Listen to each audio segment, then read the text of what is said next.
Alright, so for today's lesson, it says 2.1, use integers and rational numbers, and 2.7, find square roots and compare real numbers. Yeah.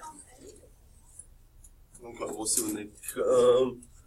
Do we still have the extra sheets still going around somewhere?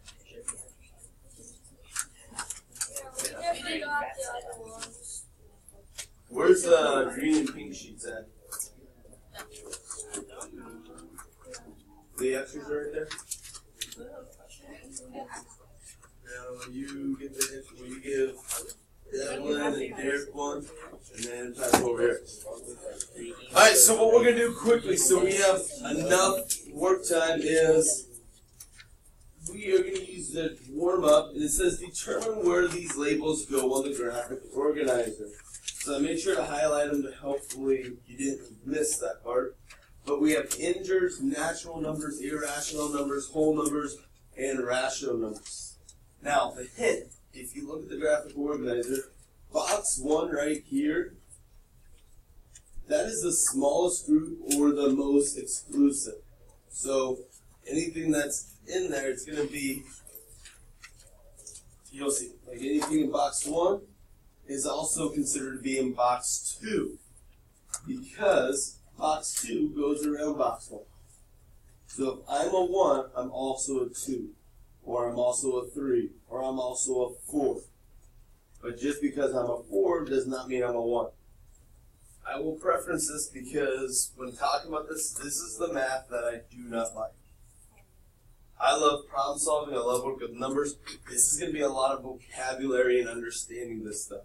This is the part that makes me a little tricky. So I always have to slow down. So if you're like me, you just have to slow down and really think about it. Use it comparing to like school. So like a 1, I'm a student. Well, okay, and everyone's a student. And then in 2, you could be like, well, I'm a Lakeview student. Okay, good.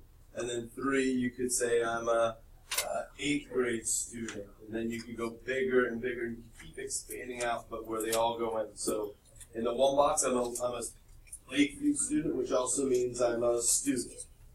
Okay? But not every student at Lakeview is an 8th grade student. So when we go to put these in, I need to change this thing. What did we think? Everyone take a couple seconds to finish up. Put them where you think they belong.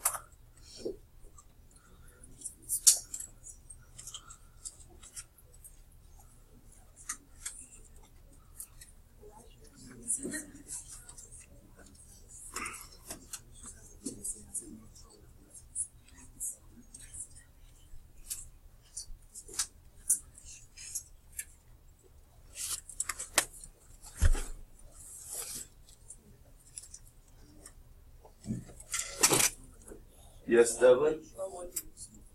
Huh?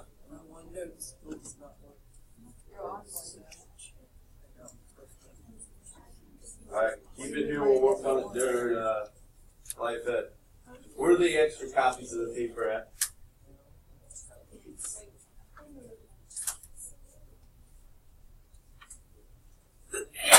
Bless you. That's where you at. Oh. Okay. So, I'm going to, instead of writing on one note, I'm going to go ahead and you can pull this pink sheet up in front of you. This is going to be a foldable that we are going to put in our notebooks.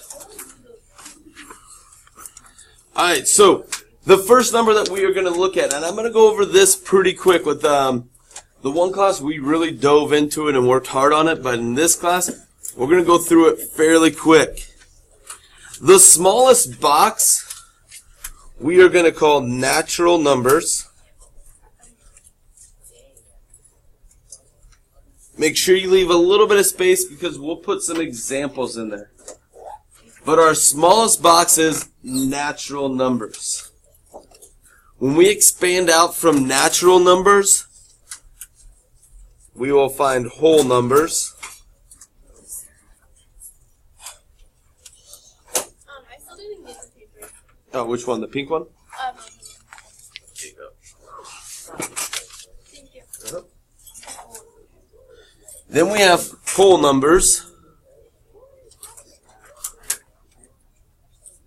Expanding out from whole numbers, we get integers.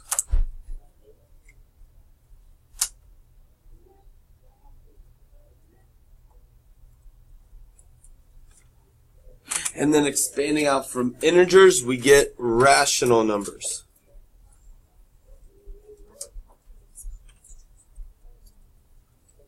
You'll see the box for rational goes all around natural, whole, and integers. So, if a number is a natural number, it will also be a rational number. But are all rational numbers natural numbers? No. This is the part that, for some of you, easy peasy. For me, gets a little confusing. There's a box over here, and you're going to see it's by itself, and this is what is irrational.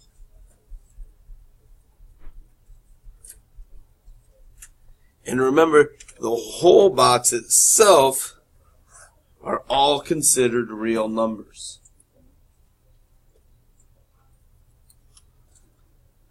Our next step is we are going to jump over to this sheet. This is another foldable that you are going to be making.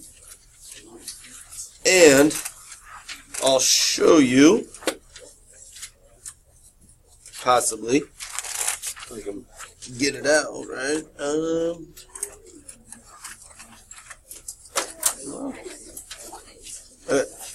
What we are going to do, just so you know, what we'll do with this sheet is we'll end up cutting this out. This is going to be part of your assignment. You'll cut this out, and we're going to fold it out and put it in our notebook. So it's going to end up looking like this. I use pen, so it's a little seep through, but I will see like natural numbers, and I'm going to open it up and see our examples. And then we'll do the same thing with each one. Your assignment is going to be cut them out. Hopefully you'll have time at the end of class that you should be able to get that done. So let's go quickly so you have plenty of work time. We're going to go through and kind of explain what each one of these are. The very first one, and the reason we're starting with natural numbers is it's the easiest and it's the smallest, most exclusive one. So in the middle of our Freire model, we write natural. Remember, the Freire model is supposed to help us totally understand a vocabulary word. And what I'm going to go ahead and do, and I'm going to list the characteristics of a natural number. So to be a natural number, it needs to be a counting number.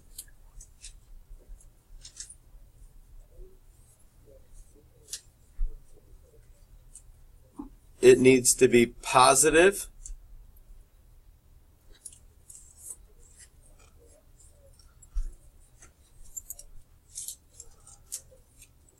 I get this guy to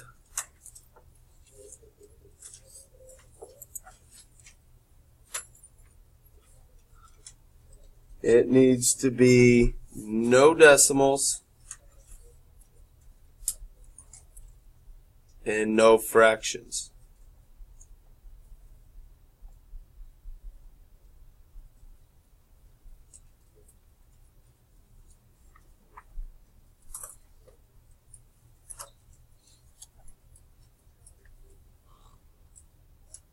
There we go. So our example that we would use for natural numbers are numbers 1, 2, 3, and then when you do 3 dots, it means that pattern continues. Notice on natural numbers, it begins with the number 1. Our non-example, the very first one we'll say is the number 0. Natural numbers do not count 0. They count counting numbers, but you have to start at 1. And it's 1, 2, 3. It's like you're counting by ones. So if I get to the number 97, that is a natural number.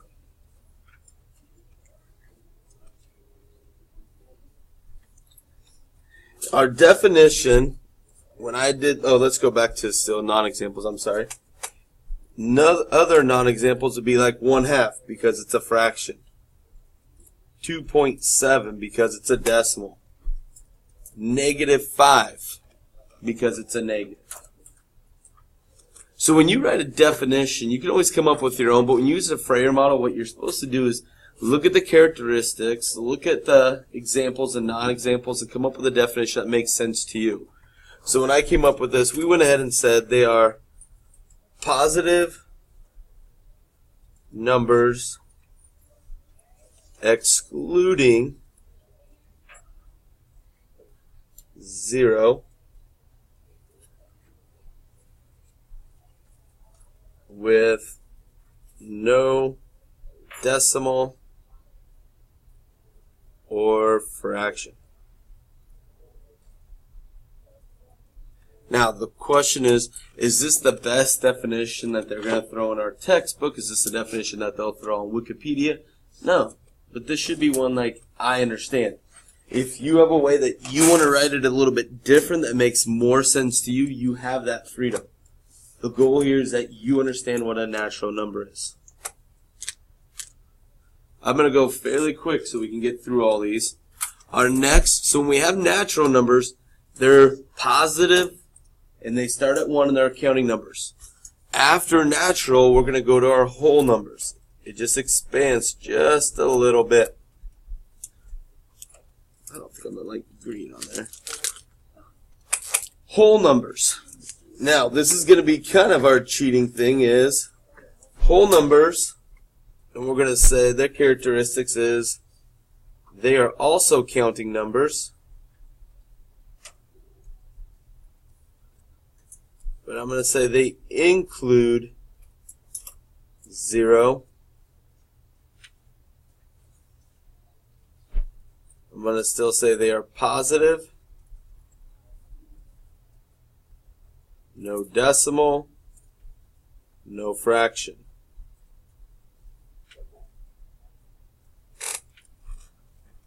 The only difference between a natural number and a whole number is a whole number starts with 0. Otherwise, they are exactly the same. Any natural number is a whole number. Any whole number is a natural number except the number 0. There's only one example for whole numbers that is not natural, and that's 0. Because natural numbers do not start at 0. So our non-examples are the exact same that we said for our non-examples of whole numbers are the same as our natural except for 0. It cannot be like a half because that's a fraction. It can't be a negative number, we'll say -8. And it can't be a decimal, like 10.4.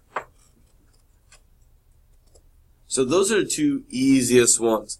I'm going to go ahead and say with whole numbers for my definition, we're going to consider that we know what the word natural numbers is. So I'm going to say whole numbers are natural numbers including 0.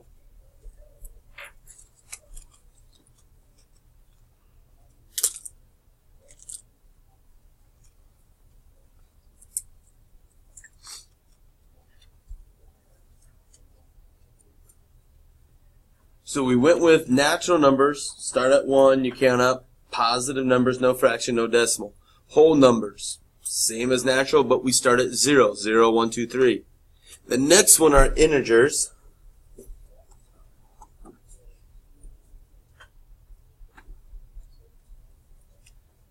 And with integers, it's continually building off our previous one.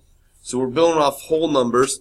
This one, with integer, we're going to go ahead and say our characteristics and facts. I'm going to say they are whole numbers. So it has to fit all the rules of whole numbers, except I'm going to include negatives.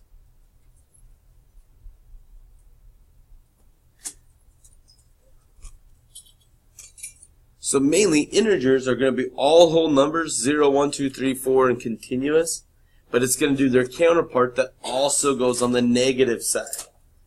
So when I do my example, I'm going to go 1, 2, 3 dots, and go -3, -2, -1, 0, 1, 2, 3, ... So it's mainly a number line, positive or negative, that would still be a whole number. Our non-examples would be things like 1.8. That does not work because it's a decimal. 5/6 because it's a fraction. -7.1 because it's a negative. When I write my definition, we'll say integers are whole numbers that are positive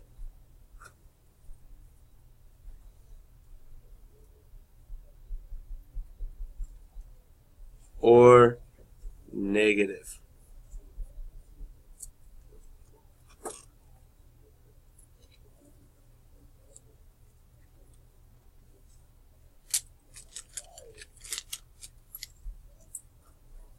Okay, continuing to build off it from rational. I'm sorry, I know today's a lot of writing, but we need these words. Rational numbers.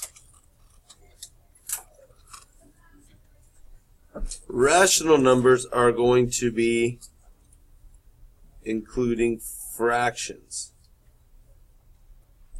And the way we're going to remember it is, it's a number if it can be written as a ratio. So I'm going to write in the word rational, you see the word ratio. If I can end up writing a number out so it's a ratio. Yes? Huh? Yeah.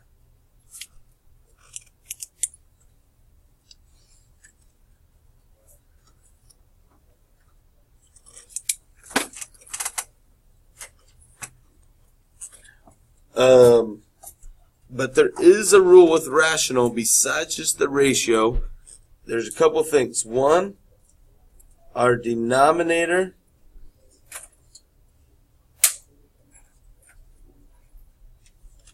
can never equal 0. And I wrote a little too big because I got to fit 2 things in there. And something important about its decimals. When we have a fraction, we can have any fraction be our rational number, or if it is a decimal, so in rational numbers we're going to include decimals, but only specific ones. So I'm going to say that decimal ends, I was going to say terminates, but ends is shorter. So the decimal ends or repeats.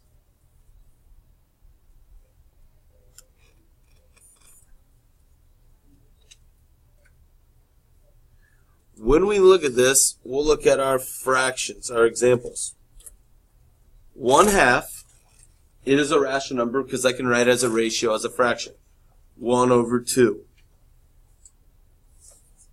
Okay? It is also, like the decimal 0.75, is rational because that decimal terminated. It ended in the 100th position. Place value, I should say. We could also go negatives, like a -1/3 is rational. It's a fraction, it's a ratio. And even if I solved it, I'm going to use the example from here, -0.3 continuous, because that number repeats, 0.33333 forever. Our non-examples, we're going to give you 2 big ones, and then actually we're going to see a lot of them. But the 2 biggest ones are pi, because pi is 3.14159 dot dot dot. It never ends.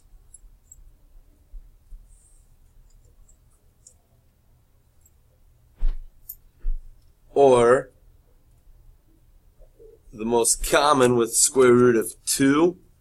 The square root of 2 is 1.41421 dot dot dot. It never ends.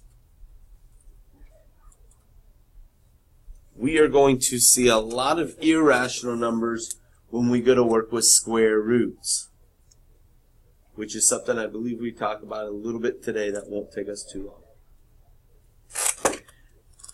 So for our definition, we said any number that can be written as a fraction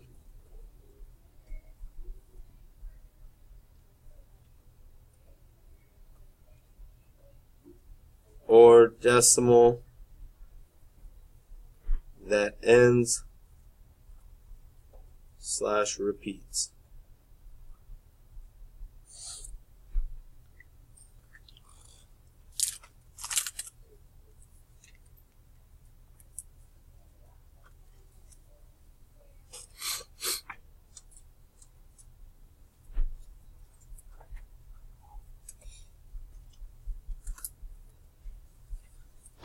Last one, and I know we're going quick on this.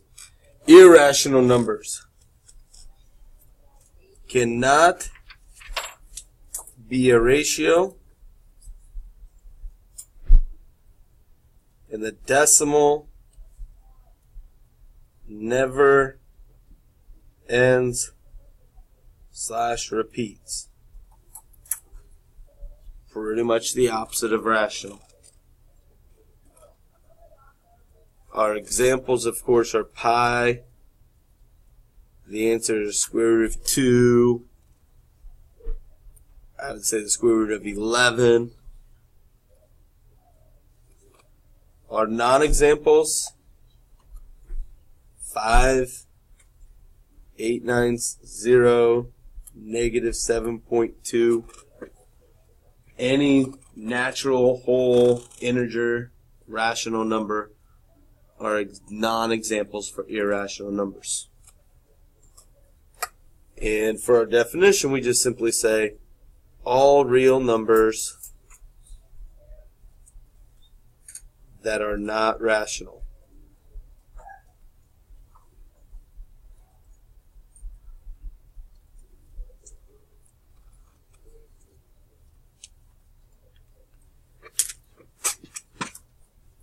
Yeah, I know that was a ton that we just went through pretty fast.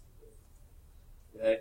It is going to be important to kind of review those so we know exactly what they are, because we will be working with them and we're going to be using their vocabulary words in a lot of definitions. So, one of your assignments today is, as I said, we are going to cut them out. And when you fold them in half, hot dog style, then you'll be able to write the word on the outside. So when you flip it over, you'll see natural numbers and you'll see all the information. Over here, on the next page, I cut out the real number system. We have those. And what I want you to do is try and put a couple examples for each one. Okay? We'll do that for homework. If you need to come to Life Ed or anything, you can come borrow some from me too. Alright. So I do know that in right here I have all this was in here. You did not have to put in one note because it's going to be in our notebook. But that way if you go back in your notes, you'll see this and you'll be able to come back. Okay, let's get to the last few parts. The last parts are not going to take us very long. There's two main things I want to make sure we hit up. First, conditional statements. We need to understand what those are. They're pretty simple. A conditional statement that can be written in the if-then form. So, if something, you go blank, if a statement, then blank. That's our if-then statement. If this, then this. An example. And this one I think is kind of weird, but the one that they gave me. If your feet smell and your nose runs, then you're built upside down. Like, okay. What if you have a scrawny nose and your feet? Be kind of crazy there, Devlin. Alright, so writing conditional statements. Conditional statements can be written in the if-then form to emphasize which part is the hypothesis and which part is the conclusion. So, let's see, hypothesis and conclusion.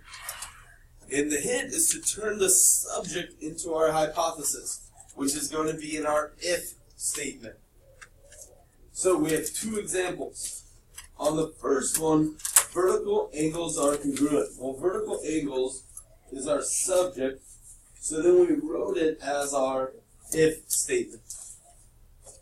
So we know vertical angles are congruent. We write it as an if-then statement as if two angles are vertical, then they are congruent. That became our conclusion. The second example we're going to come back to and look at, because I want to see if anyone kind of notices something like, doesn't sound right. The subject is seals swim. So if I say, if an animal swims, then it is a seal. Okay. Does anything sound wrong with that, though? Devlin? Then What's wrong with that? it shouldn't be. Why? It would sound better if an animal swims. It is. Okay, but we're writing it as an if-then statement, so we need the then.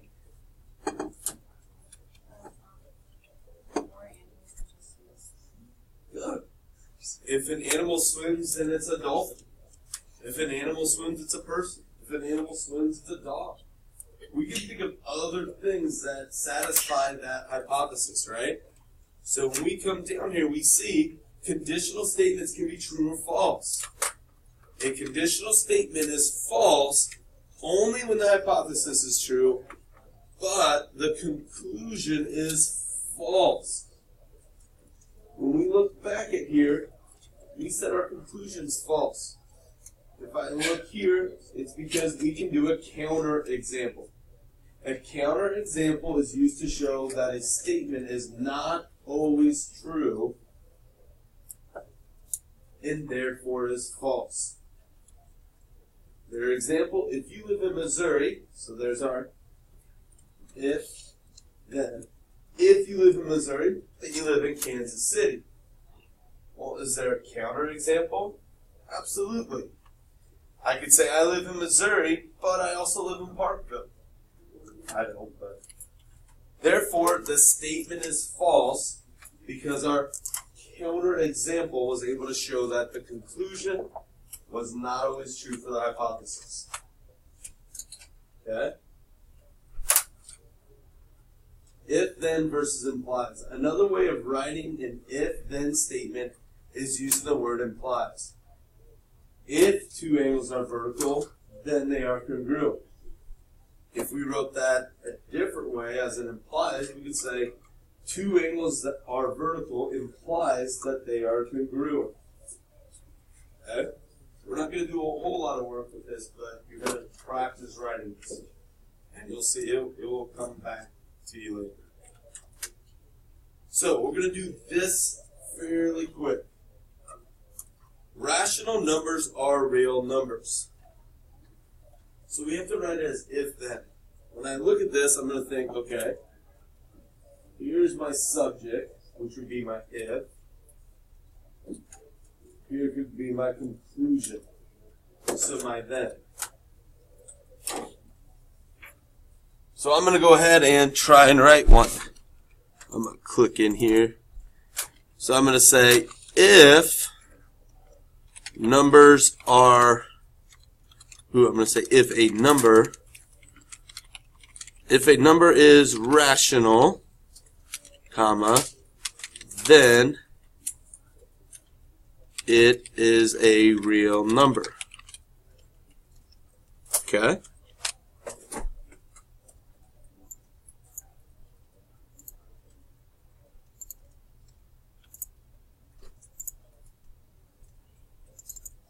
On number 2, you follow the same concept. Natural numbers are rational numbers. So if a number is natural, then it is rational.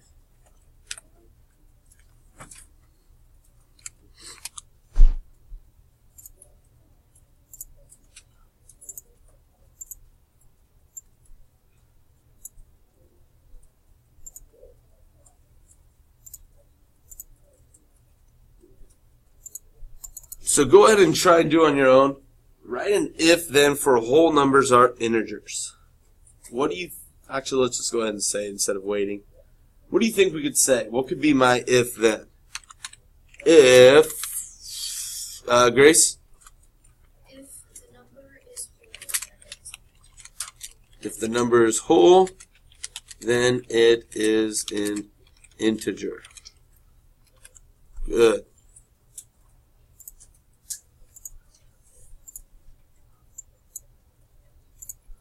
Not too difficult for this part. So writing conditional statements is fairly easy. If false, give a counterexample. So this is getting into our work we just did. If a number is a whole number, then it is a natural number. Is that always true? Because why? Very good. So I'm just going to go in here and I'm going to say no, or I'm going to say false. 0 is whole, but not natural. So in today's assignment, when they ask you this and say give the counterexample, this is what we're asking you to do. We're asking you to go ahead and say false. That's going to be 1 point. And then tell me why it is false. What's the counterexample that you have? Number 2, if a number is an integer, then it is a rational number. Is that true or false? You might have to look at your pink sheet we just did if that helps you. Because I got to think about it for a while too. Like I said, this is the vocab. So, if it is an integer, then it is a rational number. That one's true. And if you look at your real number system that we did, that pink sheet, rational numbers box goes all around the integer one. So, true. If a number is an integer, then it is a real number.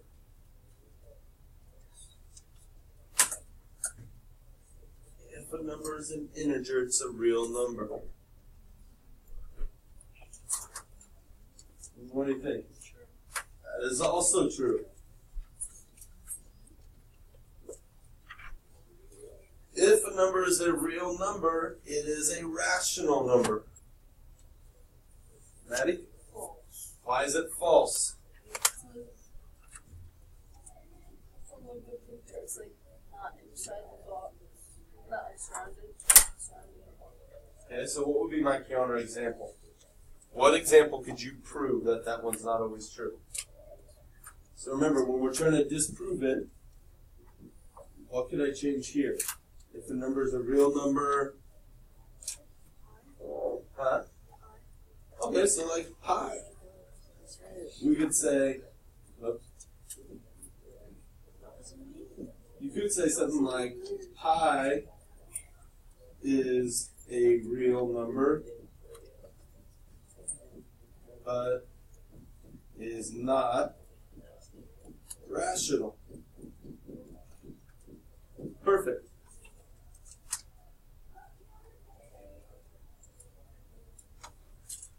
Alright, we have about 7 minutes left, and we have to cover 2 parts. And they're not too hard. Perfect squares. A perfect square is perfect because its square root is a, and we're going to write in here, whole number.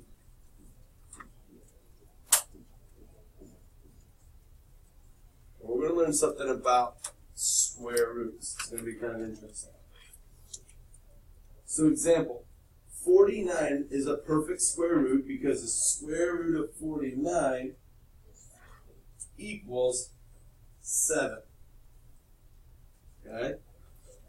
What other perfect squares can you think of? So what's another perfect square? Okay, so 144, 64, so square root of 144, square root of 64, square root of 16. The way we can look at these are perfect squares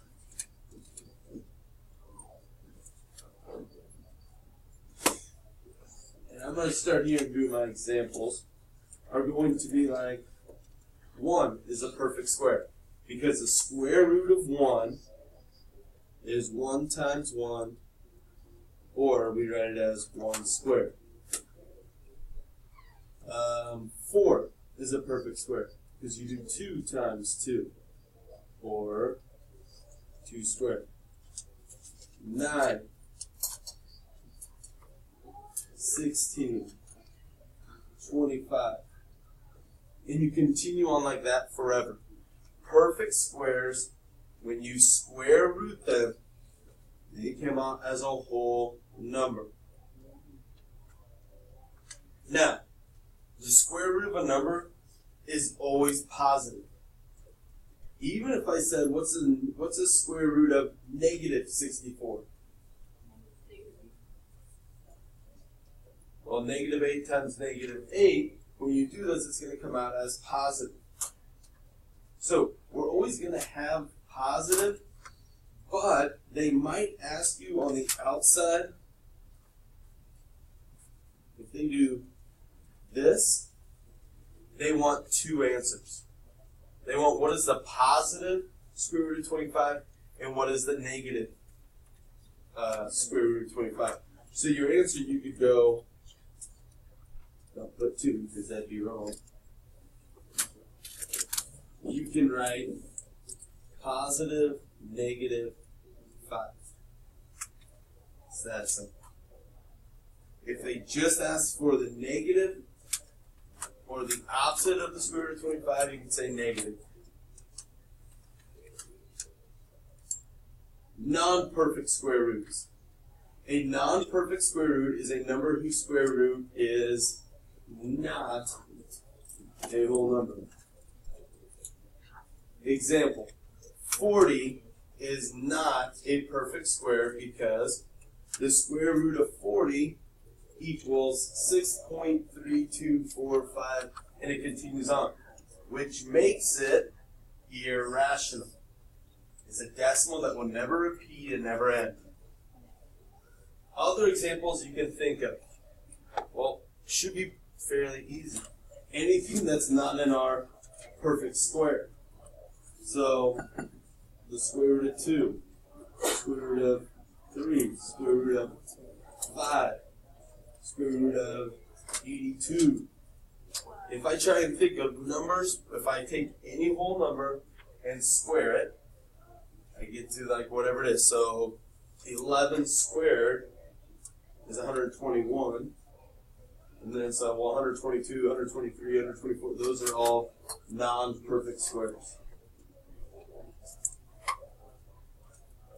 Understanding how to approximate square roots. So if I have one and I need to find an approximate, what you're going to do today, it's going to say you need to estimate the value of a non-perfect square by determining which 2 numbers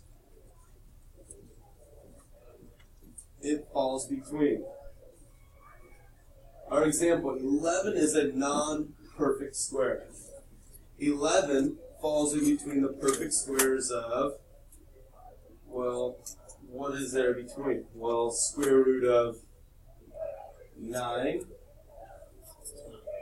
And I heard someone say it. 16. Square root of 16. Whoops, I should have put the square root.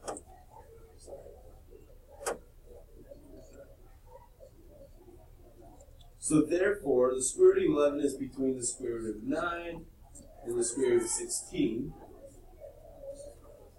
Because the square root of 9 equals 3, and the square root of 16 equals 4, 11, the square root of 11's answer will be between 3 and 4. Now, if you had to end up finding out using a calculator and you're figuring out where it's at, you could always do like the 11 to the square root and find out it's this. Or when you're squaring something, because maybe you're doing it all paper and pencil, you would have to do it like 3.2 and you'd square it. 3.2 times 3.2 and you get 10.24. Ooh, that's close. So you try another one. Oh, that's too much. So then you go down. Oh, that's less. So it's actually going to be between 3.3 and 3.4. Last part, this is the important thing. We got about 1 minute. Absolute values, I'm going to tell it to you really quick, is easy. Absolute value is the distance a number is from 0. Remember, the distance, this is important, is always positive. So, what's the absolute value of negative 23? Absolute value of, I don't know why they did square root. And in here, you solve, it's like parentheses, 6 minus 5 is 1, 1 plus 4 is, and so your answer is 5. All finishes, you do have homework. Worksheet 2.1, 2.7, even only. If you want the paper copy, I will give it to you, but even only.